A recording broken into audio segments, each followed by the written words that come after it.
I want to tell you that under the Biden administration, a wave of criminality was unleashed upon the people in South Texas and eventually flooded out in the United States. Those individuals you saw are people that are arrested for human smuggling in Goliad County. To think that a small county of 7,000 people with a small sheriff's office arrested 98 people over a 4.5-year period for human smuggling and over 120 people for engaging in organized criminal activity.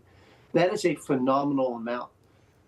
Historically, Goliad County arrested about 77 people a year prior to the Biden administration coming in. Under that time when the Biden administration was in office, we went all the way up to last year. We arrested 502 people in this small rural county. And that's a direct result of the open border policy that we had. Those don't even include all the ones that we worked with the Department of Homeland Security on our joint efforts that we did not arrest on the state side, because some of those investigations led strictly to federal arrest, including one of the smugglers that we didn't arrest that we picked up for the Department of Homeland Security that admitted in debriefing that he had sexually assaulted 222 of the women that he smuggled into the United States of America. Let that sink in. Unfathomable.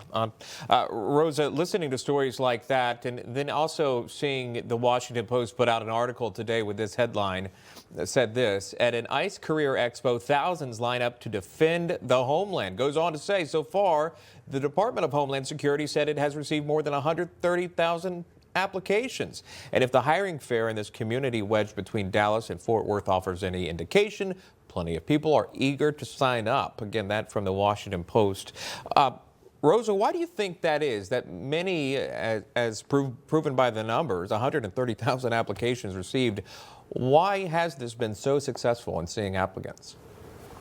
Because America was able to witness what happened during those 4 years under the Biden administration with the borders being wide open. People all across the nation have been stepping up, and I'm not surprised. A lot of people, even from CBP and from Border Patrol, have stepped up too. I'm hearing about some of the numbers, some of the names that are being mentioned that already got accepted with ICE. And I'm like, oh my goodness, these are very good officers. This is very good experience that ICE is going to be receiving, and it's what's going to be needed. So I'm very glad that the nation stepped up and they said enough is enough. It's time for our border to get protected. So the border along the southwest border, you see a lot of improvement in regards to the numbers Trump was able to deliver from day one in regards to making sure that we didn't have those numbers coming in. It's pretty much down to zero nowadays. And now he's focusing on the interior, which is what he did with the hiring of these massive numbers of ICE agents. So I'm glad that people woke up. Yeah, focus on interior, no doubt about it. But also, Sheriff, maybe you saw recently a strike on a boat that had allegedly been carrying Tren de Aragua members and were part of drug cartel groups that were trying to smuggle in drugs into the United States. 11 fatalities reported with ties to Venezuela. That's according to this administration. Your thoughts on what we're seeing here in this unclassified video shared by Secretary of Defense Pete Hegseth? Well, it goes back to what it says in the book of Joel in the Bible. Wake up, mighty men. Let the men of war draw near. Let them come up, beat their plowshares into swords. The time has come. We have to move forward and understand that this is a war. And we are fighting many of the countries that are south of us that are bringing this poison into the United States and killing our citizens. It's time for decisive action, and I applaud the president for taking this action because this is the only way we're going to win against the people that we are fighting against. Yeah, Tren de Aragua is a narco-terrorist organization labeled by the administration and alleged smugglers, 11 taken out, as Emma was pointing out, but it is not the number of alleged gang members or drug smugglers, but it's the stance that this administration has taken against drug smuggling. Talk to us about that, Rosa.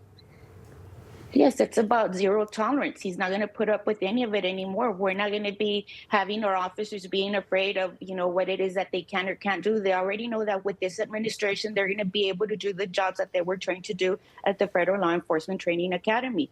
And that is what is expected. America expects that change, and the president is backing us up all the way 100%. So I'm very appreciative of President Trump's doing all the way. Information. Truth is freedom. Is Newsmax. It's real news for real people.